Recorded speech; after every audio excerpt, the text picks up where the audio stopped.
Welcome to the Salmon Runs YouTube. Enjoy the video. You start by checking essentials.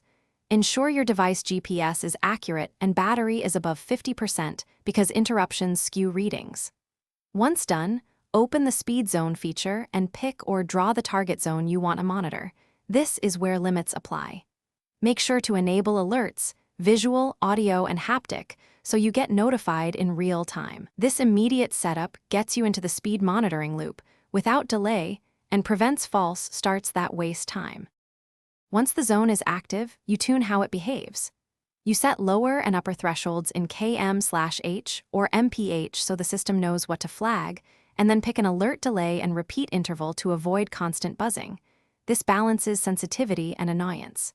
Next, choose what each alert does.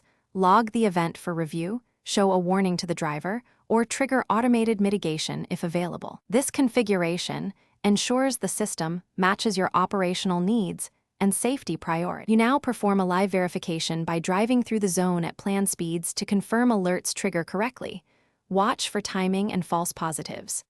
Afterward, review logged events and adjust thresholds by 5 to 10% if alarms were too frequent or too rare.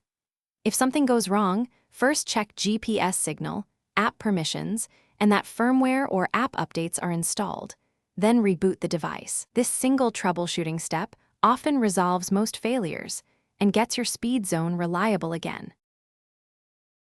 Thanks for watching. Consider subscribing if we helped you.